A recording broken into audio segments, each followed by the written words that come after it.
Vamos começar com a estabilidade de sistemas discretos. Quando a gente estava lá nos sistemas contínuos, lá com as transformadas de Laplace,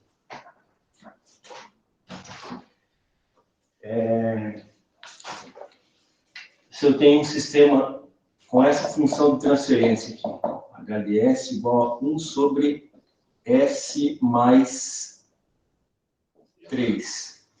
Esse sistema aqui é estável ou instável? Estável. Estável, né? Tem diagrama de polos e zeros aqui, parte imaginária, parte real. Na verdade é o sigma e o j ômega, né? Tem um polo aqui em menos 3, né? Como está no semiplano esquerdo, o sistema é estável.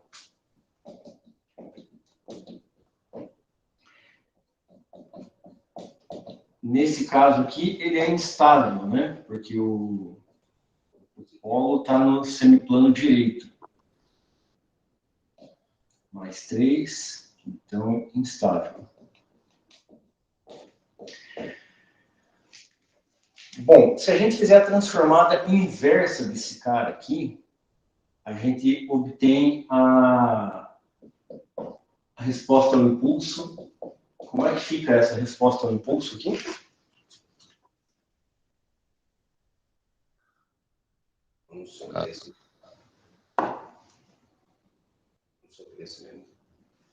Então, a transformada inversa desse 1 sobre S mais aqui.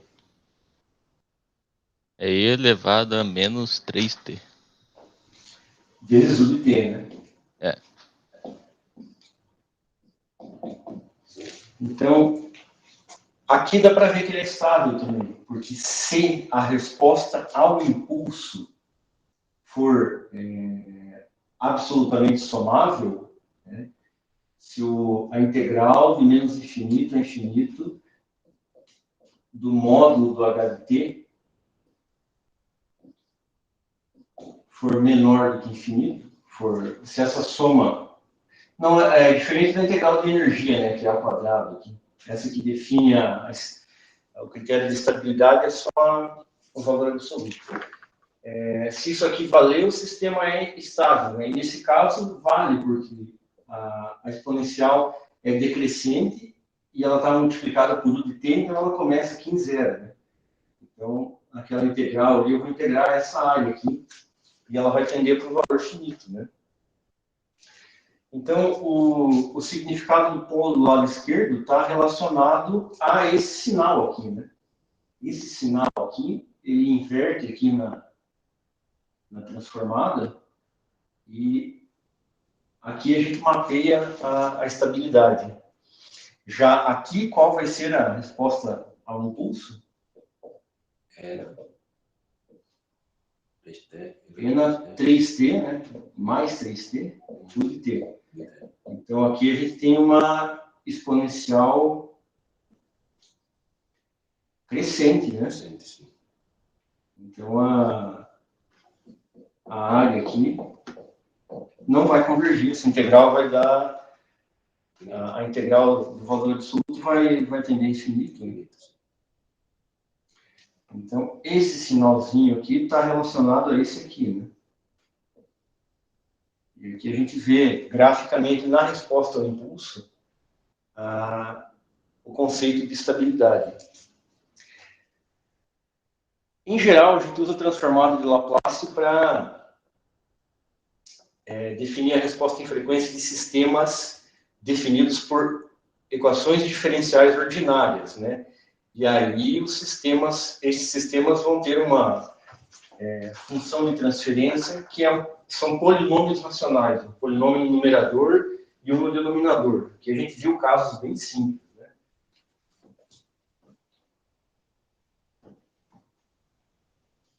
Quando a gente tem isso aqui, ó, h de s, por exemplo,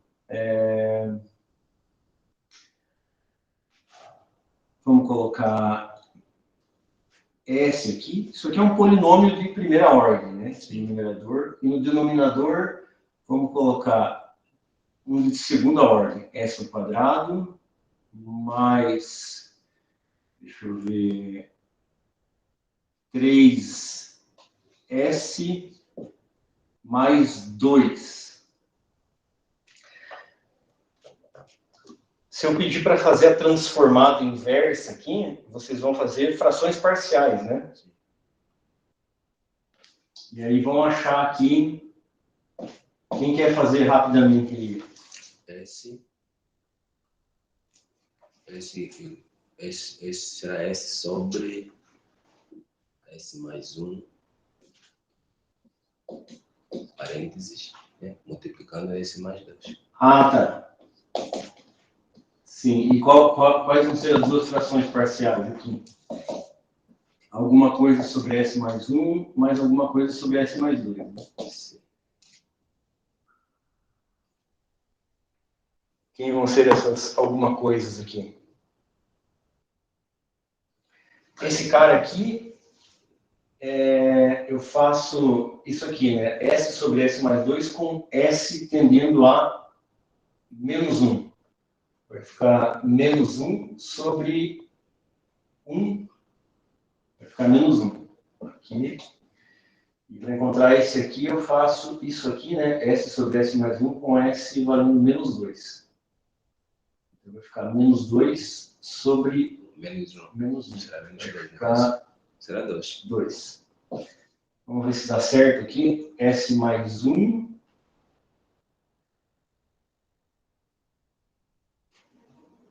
Sim, agora. 2S mais 2. Né? 2S mais 2. Menos S. Menos 2. Tá certo. 2 corta aqui, sobra S em si.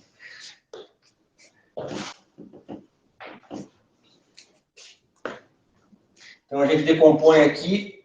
Vai ter duas partes aqui com polos. Os dois polos aqui, a gente vê eles aqui também, né? Então, eu sei que esse sistema aqui é estável, porque na hora que eu decomponho ele dessa forma aqui, ou dessa forma, todos os polos vão estar do lado esquerdo. Menos 1 e menos 2. Isso significa que quando eu fizer a transformada inversa disso aqui, os dois termos vão ser exponenciais decrescentes, né? Vão ser absolutamente integráveis. O h de t aqui vai ser menos e na menos t u de t mais 2e na menos 2t u de t. Então, os dois polos estão do lado esquerdo, quer dizer que na resposta ao impulso eu vou ter duas componentes aqui com exponenciais decrescentes.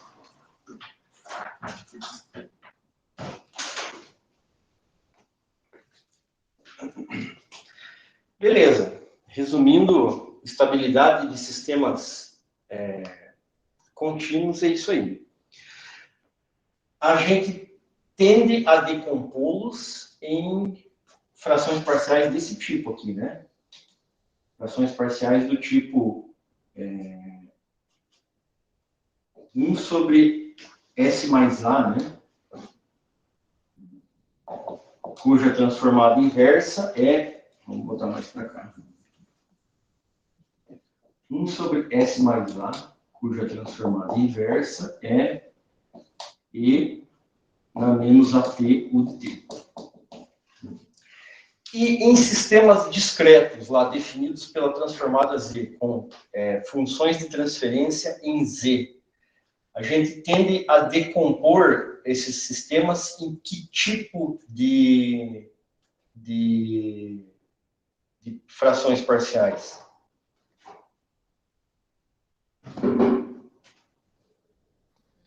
Z dividido por Z menos A. Então, lá nos sistemas discretos, normalmente a gente quer decompor em coisa desse tipo aqui. Qual que é, no domínio do tempo discreto, a expressão desse cara aqui?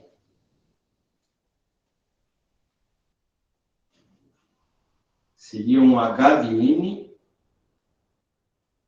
igual ao quê? 1 sobre Z menos A. Isso é com Z no domínio Z, né? Era A elevado a N, né? Não, na verdade a gente usa gama aqui, né? Z sobre Z menos gama. Qual que é a transformada inversa aí na tabela de transformadas Z?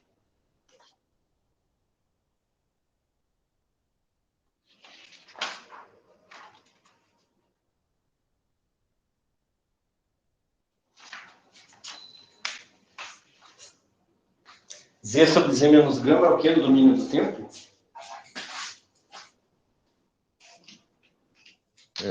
Pelo que eu me lembro, era gama elevado a N. Só que eu tô pegando aqui minhas anotações só para confirmar.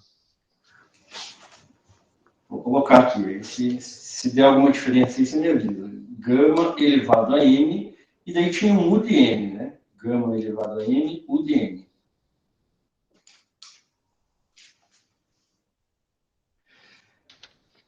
E aí, eu preciso, para que o sistema seja estável...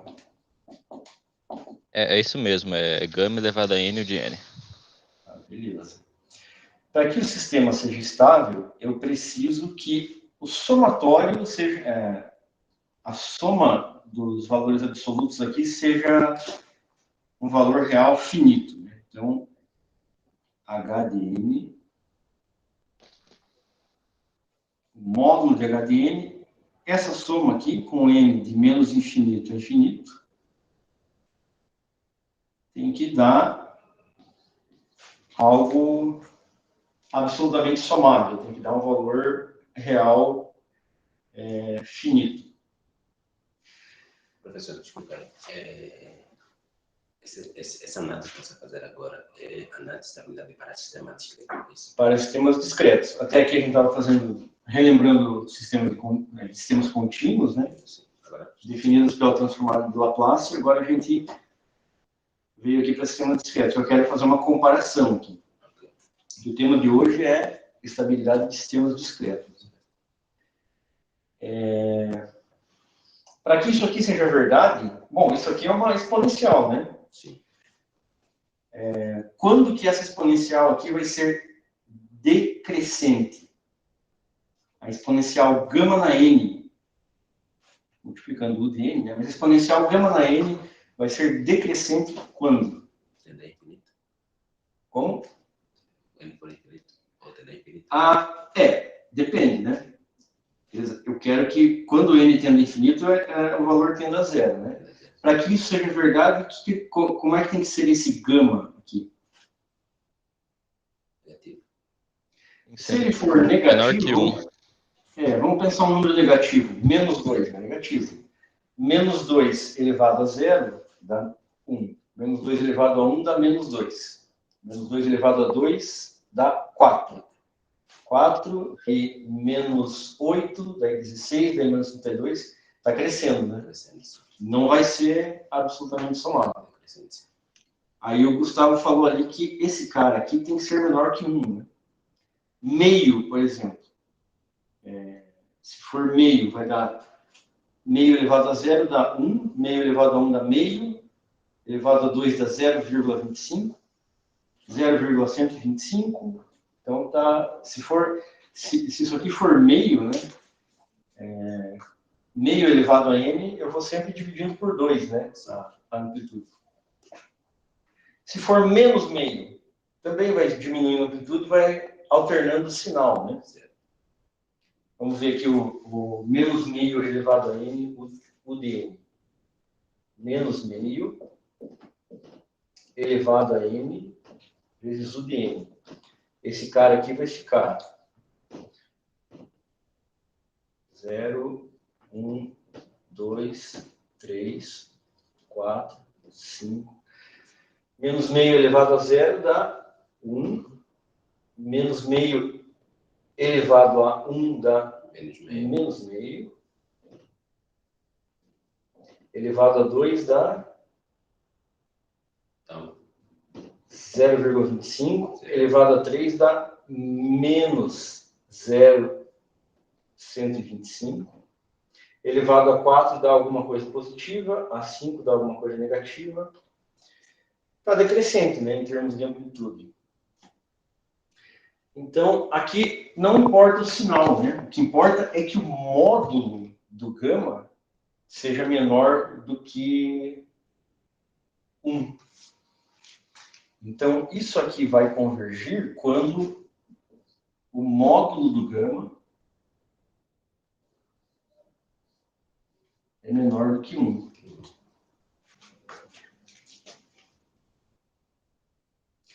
Diferente daqui, né? Aqui o que importa é o sinal do A, né? Se eu tiver um sinal de mais aqui, é estável. Se eu tiver um sinal de menos, é instável. Aqui é o módulo do gama que importa. Então, o gama aqui determina onde é que está o polo, né? O gama é um polo aqui dessa expressão. Então, deixa eu apagar aqui para...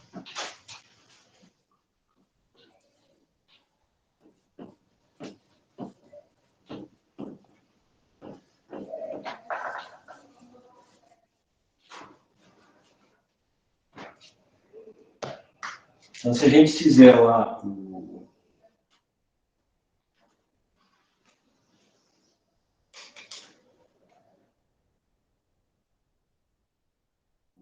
diagrama de polos e zeros, então, parte real do gama e parte imaginária do gama. Eu defino aqui, ó, um círculo de raio unitário.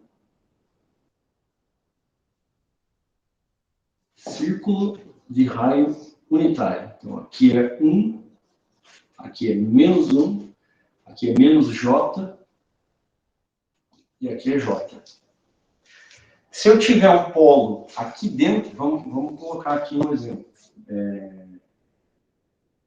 H de Z, um sistema H de Z definido por Z sobre Z menos 0,8. Esse cara aqui é estável, né?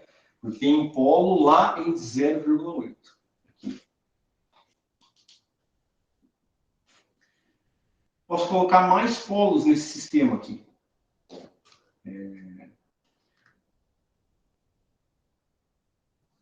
Z sobre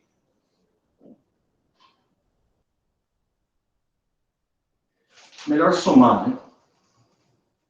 Mais Z sobre Z mais 0,5. Tem um polo aqui em menos 0,5. Esse sistema aqui é estável até agora, né? Posso colocar um polo complexo conjugado aqui, ó. Mais Z sobre Z menos J 0,5. Na verdade, um par de polos, né? Z mais J 0,5. Aqui, ó. Estou colocando polos aqui. Em menos J 0,5 e mais J 0,5. Até agora, esse sistema é estável. Se eu somar aqui um termo que tem um polo fora do círculo de raio unitário, aí o sistema vai ser instável. Se eu colocar aqui um Z sobre Z mais 1,2. Vou colocar o polo aqui, né? Vou colocar em vermelho. Então, esse cara aqui, fora, isso vai me dar um sistema instável. Quer dizer que a resposta ao impulso dele vai ser composta por vários termos comportados aqui, referentes a esses polos, né? Várias exponenciais crescentes, mas vai ter uma decrescente, mas vai ter uma crescente. Então, a resposta ao impulso vai divergir, né? E aí o sistema é instável.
Sempre a gente importa o NumPy e o Matplotlib PyPlot, né?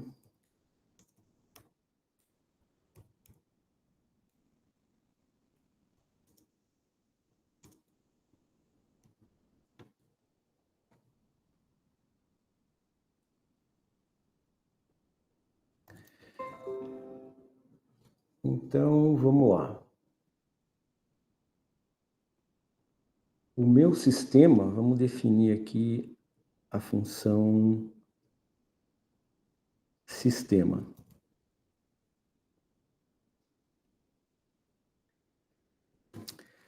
Def sistema.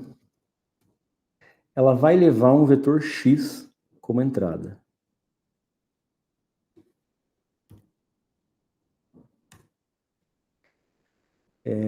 Aí eu vou iterar ao longo das amostras do x. Cada amostra vai ser um instante de tempo, né?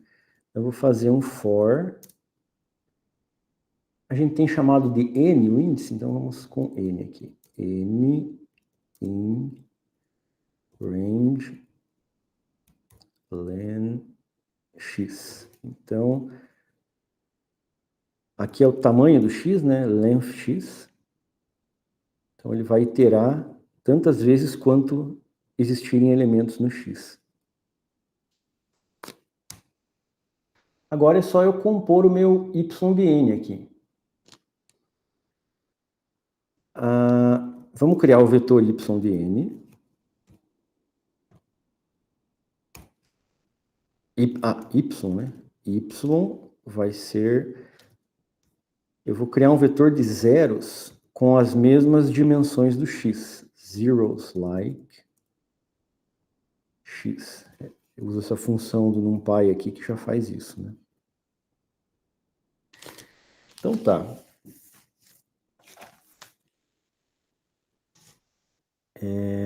Montar o y de n aqui.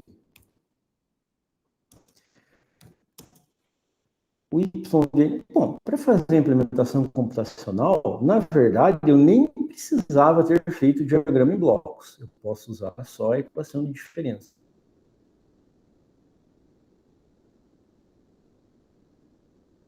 Saber esquematizar graficamente o sistema. Eu vou voltar para a equação de diferenças lá. Na enésima amostra, o y é 4 vezes o x de n menos 1, x de n menos 1, mais 28 vezes o x de n menos 2, menos 6 vezes o y de n menos 1, menos 5 vezes o y de n menos 2.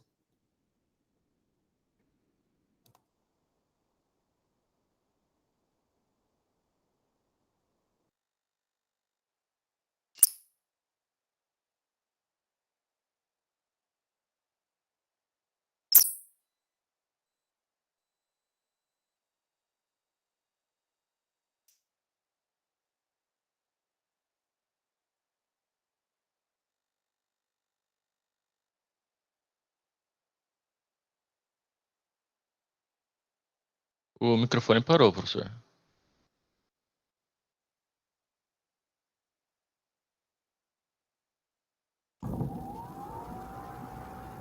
Voltou o microfone? Aí, voltou.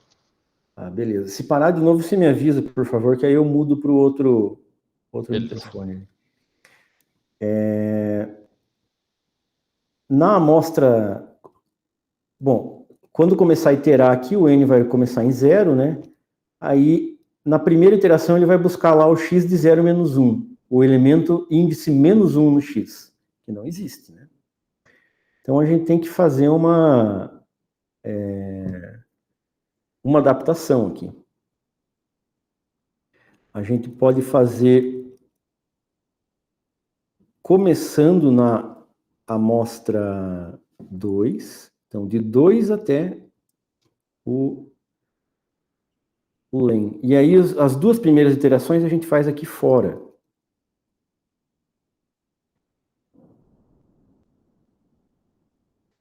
Então, o y de 0 vai ser 4 vezes. Isso aqui, o x de menos 1 é condição inicial, né? Quando a gente está usando o conceito de função de transferência, se vocês voltarem lá na aula de função de transferência, vocês vão ver que a gente aplica a função de transferência nos casos em que as condições iniciais são nulas. Se a condição inicial não for nula, a gente não consegue chegar numa expressão da equação de diferença, da função de transferência. Se a gente partiu de uma função de transferência nesse problema, quer dizer que as condições iniciais são nulas. Então, a gente tira esse cara aqui, porque ele é 0, e esse aqui também é 0. Bom, todo mundo vai ser 0, né? No instante inicial. 0. No instante 0. No instante 1, aqui vai ter o x de 0. Aqui vai ter o x de menos 1, que é 0, porque é a condição inicial. Aqui vai ter o y de 0. E isso aqui é o y de menos 1, é condição inicial, é 0.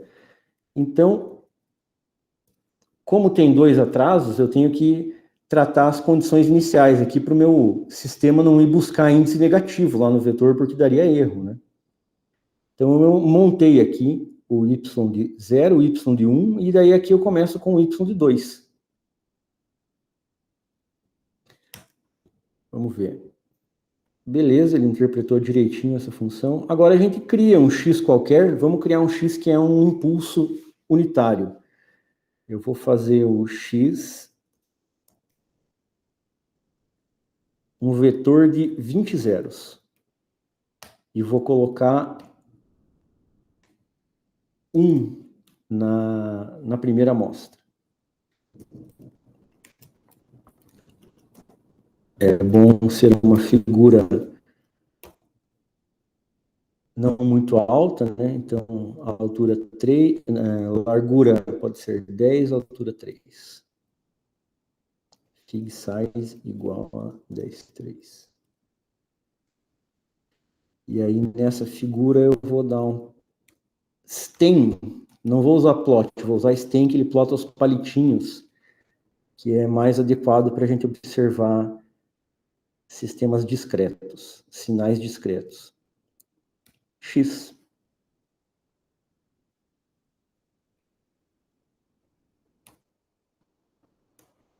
Aí aqui eu coloco uma legenda ali no eixo horizontal dizendo que é o N, e no eixo vertical dizendo que ali eu estou representando o sinal X de N.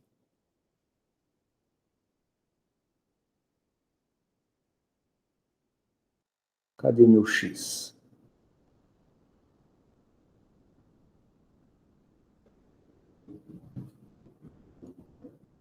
lt.stem. Ele não criou a figura? O que houve aqui? Se eu der um plot.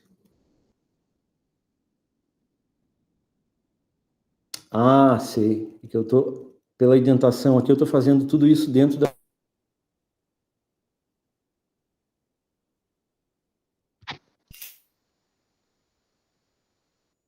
Parou de novo o microfone. Tá dando uns estouros.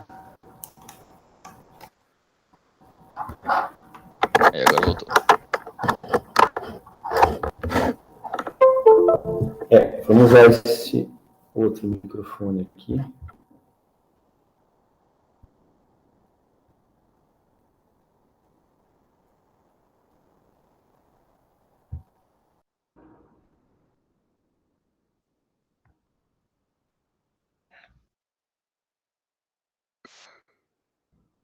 Tá ouvindo direitinho aí, né?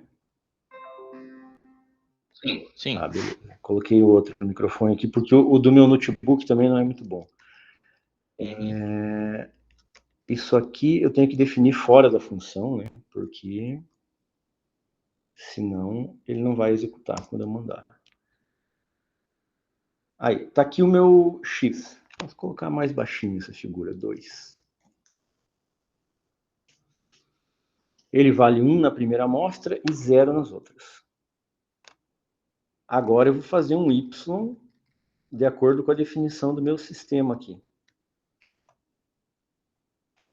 Y vai ser sistema levando como entrada aquele meu X ali.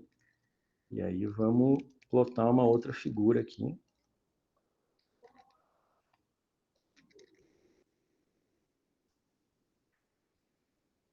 Tem Y e aqui é o Y de N.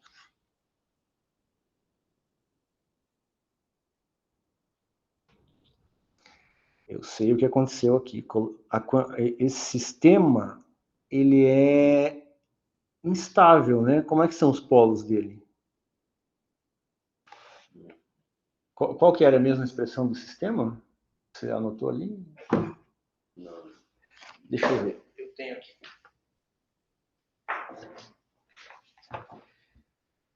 No denominador eu tinha z ao quadrado mais 6z mais 5. Ah, então os polos são menos 2 e menos 3. Ele é instável.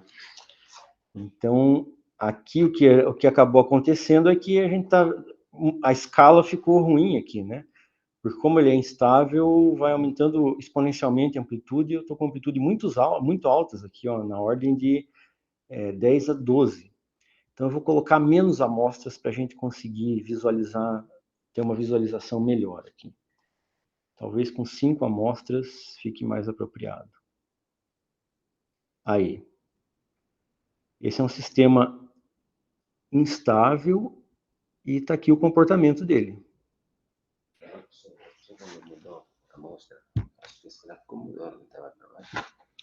É que, na verdade, agora eu estou mostrando só até a amostra 4. Antes eu estava mostrando até a 20. Essa 4, todas essas estavam aparecendo lá. Só que elas estavam... Mudou a escala do gráfico, né? Ele estava escalado para mostrar valores lá, vezes 10 a 12.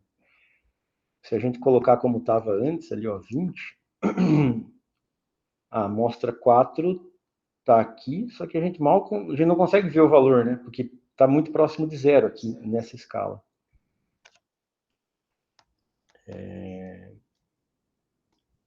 Vamos colocar só 3 amostras. Aqui, ó, a gente já consegue ver o comportamento do sistema. 0 na primeira amostra, 4 na segunda, aproximadamente, né? 4 na terceira.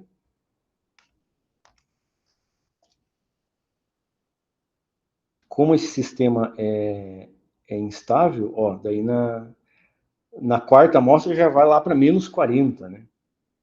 Como ele é instável, ele vai crescendo exponencialmente, então a visualização acaba ficando ruim. Deixa eu ver o número da amostra, professor. Agora foi para quanto? Para 4? Eu coloquei 4 amostras, então ele vai de 0 a 3. Né? Porque a minha função aqui gera um y com o mesmo tamanho do x. Daí eu defini um x só com 4 amostras aqui. Ele fez o y com 4 amostras aqui.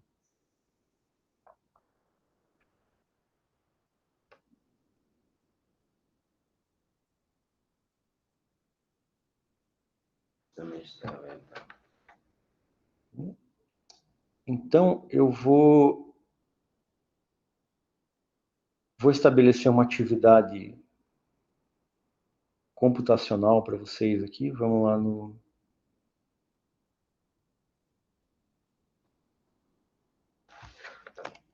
Classroom.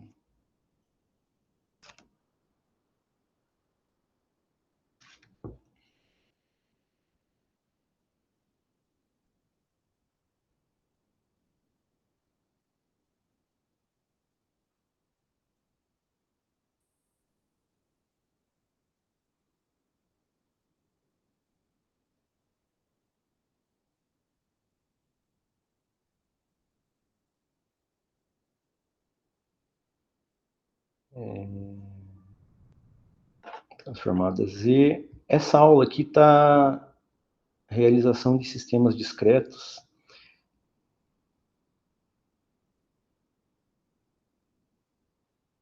Eu vou colocar aqui. O que tem aqui atualmente uma videoaula mais antiga da graduação, e aí tem o PDF aqui das notas de aula feitas ali no tablet.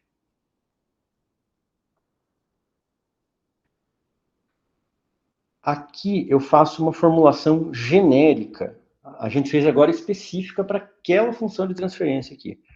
Aí aqui eu coloco uma formulação genérica, e também eu mostro aqui como diminuir o número de atrasadores necessários no sistema. Então, vale a pena ver essa aula aqui por isso.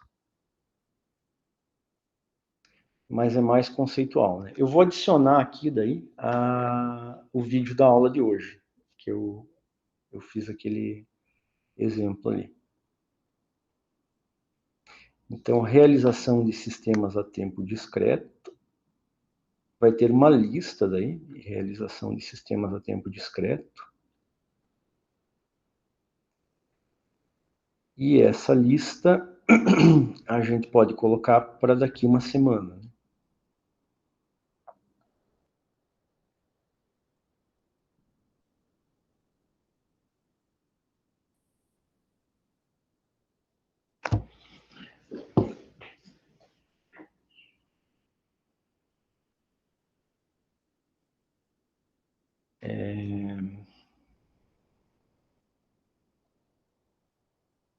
Vamos dar uma olhada aqui em tabelas de transformada Z, para a gente bolar uma atividade aqui. Então, eu vou lá na página pessoal.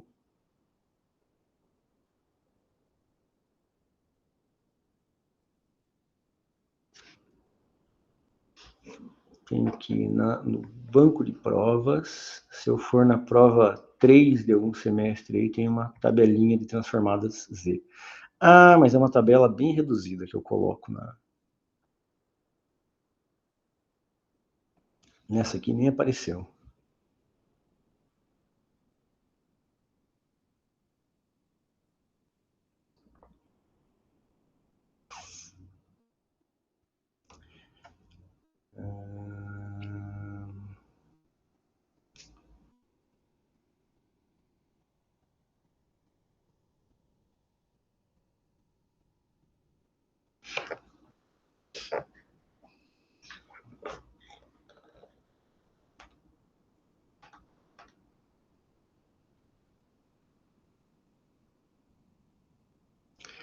Vamos fazer a atividade aqui.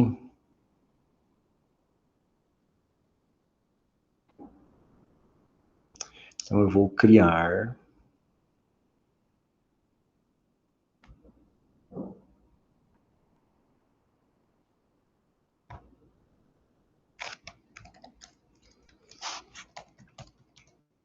Atividade, realização de sistemas discretos.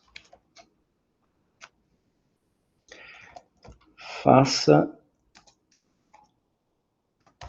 no Google Colab a implementação, realização do sistema definido pela função de transferência. Agora vamos criar uma função de transferência aqui. H de Z igual a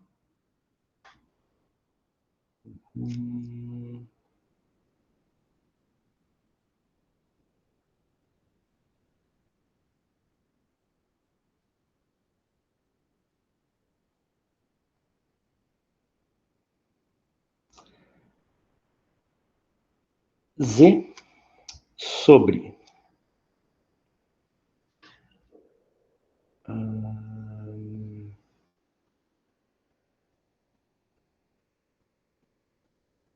eu eu quero que ele seja estável, eu quero que ele tenha polos complexos conjugados.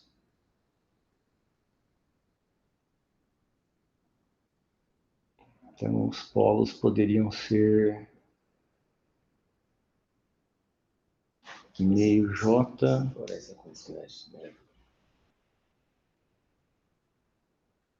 Não, aí vai dar... Não, aí não vai ficar complexo conjugado. Eu, pensando num exemplo aqui, complexo conjugado, quando que se eu fizer z ao quadrado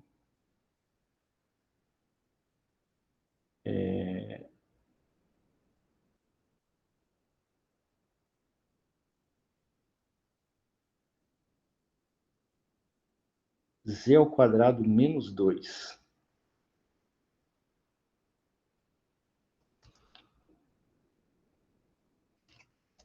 Z ao quadrado menos 2. Z ao quadrado menos 2, eu tenho polos complexos conjugados, né? Que são... Sim, vai ter. J2 e menos J2. Vamos fazer z ao quadrado menos 0,25. Z ao quadrado menos 0,25. Aqui eu tenho polos mais... Eu tenho polo J0,5 e menos J0,5, né? Sim. Legal. Então, vocês vão fazer vão fazer a implementação dessa função de transferência aqui, seguindo essa receita que eu fiz na aula. Vamos lá. Seguindo a receita da aula. Faça a implementação dessa função de transferência. Vejam que vocês não vão precisar fazer a transformada inversa dessa expressão aqui, né? Então, vocês nem vão chegar a fazer a transformada dessa expressão com polos complexos conjugados. Mas, o que vai acontecer aqui? Vocês lembram lá em sinais contínuos, o que acontece com a resposta ao impulso do sistema se os polos são complexos? Se eles forem complexos sobre o eixo, o sistema ele tinha uma oscilação constante, né? Ele ficava... Isso. E se eles forem complexos, mas à esquerda, também tem oscilação, né? Daí ele vai ser um sistema com coeficiente de amortecimento, não um sistema de segunda ordem ou superior. Isso. Quando tem, ou seja, quando tem componente imaginária nos polos, o sistema oscila, né? Então, é o que a gente vai ter que observar aqui. Esse sistema tem que ser oscilatório, porque tem polos complexos conjugados aqui.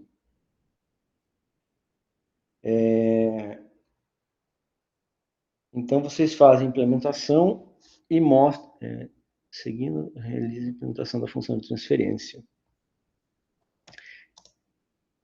E aí, mostre o gráfico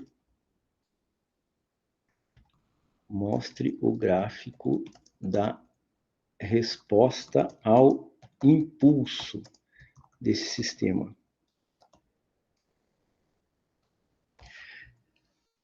Mostrar o gráfico da resposta ao impulso também está no roteiro da aula ali, né? Eu criei uma entrada que é um impulso unitário, né? Tem valor 1 na primeira amostra e 0 nas outras. E mostre o gráfico da resposta ao degrau desse sistema.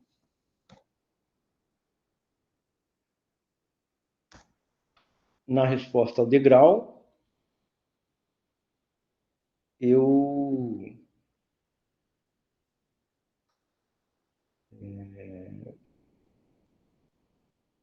na resposta ao degrau, eu tenho que colocar na entrada um degrau, né? Um degrau é... Naquele caso ali, se a gente está começando na amostra 0, Então, o degrau, na verdade, vai ser... Todas as amostras vão ter valor 1, porque o degrau tem valor unitário a partir da amostra 0. Né? Então, se o nosso sistema ali, nossa simulação está começando na amostra 0, a função degrau aí vai ser todo mundo 1. Então, é só vocês usarem o numpy.ones para criar o vetor lá. Quantas amostras eu quero que simule? Aí vocês vão ver algo que fique visualmente agradável, ali, que mostre o comportamento do sistema. Vocês podem testar com várias quantidades de amostras e ver aquela que vocês acham que deu uma representação gráfica melhor. Então, essa é a atividade. A gente pode colocar igualmente para daqui uma semana. Hoje é quarta, né?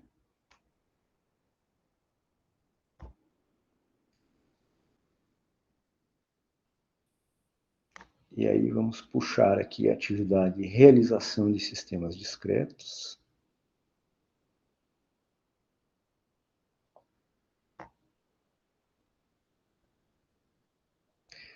Beleza, e aí quando vocês forem implementar um controlador, é esse o roteiro. A diferença é que quando vocês implementam um controlador, vocês não vão ter acesso ao vetor de todas as entradas aqui, porque as entradas estão vindo em tempo real, né? Sim. Então você precisa ter lá uma variável que guarda a entrada anterior, uma variável que guarda a entrada duplamente anterior, né, 2 amostras atrás, e uma que guarda a saída anterior e que guarda a saída 2 entradas atrás. Aí vocês vão atualizando essas variáveis e montando aqui o sistema. Mas para essa aula aqui a gente pode fazer assim, conhecendo toda a entrada. Né? Beleza, vou salvar aqui esse exemplo. Eu nem vou salvar, porque esse exemplo eu vou ter que refazer todas as vezes, então nem vale a pena. Tá registrado lá. Bom, eu vou salvar caso dê zica no vídeo, daí eu mando para vocês. Tá registrado no vídeo lá os passos aqui, né? Vocês vão poder seguir para fazer a implementação de vocês. Aí daqui a pouco o Google Colab vai me enviar o registro da aula e daí eu envio para vocês em seguida. Feito. Então é isso aí. Mas então, professor, o aconselhável antes de fazer a implementação do Google Colab seria bom simplesmente achar-se no caderno, ou trabalhando a função, caderno e a função da resposta que me der, aí eu... Exato. Primeiro você vai encontrar a equação de diferenças lá com o y isolado.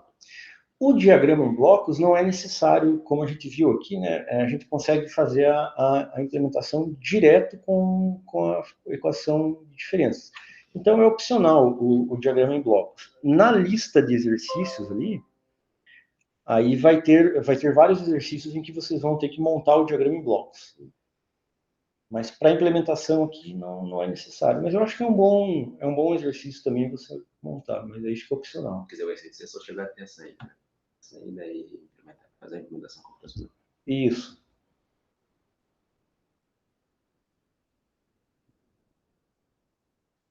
Tá legal. Ô, professor, posso tirar uma dúvida rápida com você? Não sei se você está corrido por aí. Não, pode tirar. Eu estava resolvendo uma questão aqui de concurso, aí ele fez uma pergunta que eu fiquei um pouco em dúvida. Era uma questão até que simples, mas basicamente ele tinha na entrada 4 sinais, e esses sinais eles vão ser quantizados e digitados e processados digitalmente. Aí, na entrada de cada sinal, ele coloca um filtro passa-baixa, e daí depois ele pergunta qual é a função desse filtro passa-baixa. Aí eu, tipo, de imediato me veio 3 respostas na cabeça. Daí eu não sei se existe, tipo, a gente usa meio que filtro como um conceito muito geral, né, com muitas explicações. Aí eu não sei se existe uma resposta melhor. Por exemplo, eu pensei que no filtro passa baixa, uma das respostas seria que ele vai limitar a banda, justamente para não acontecer o aliasing no processo de quantização, né? Porque se não filtrar, pode ter algumas componentes de ruído em qualquer outras frequências. Também pensei nele eliminar justamente ruídos de frequências não desejáveis, ou simplesmente só limitar a informação que, por exemplo, se deseja que seja abaixo da frequência de corte. Aí não sei se tem uma resposta mais correta sobre a aplicação disso.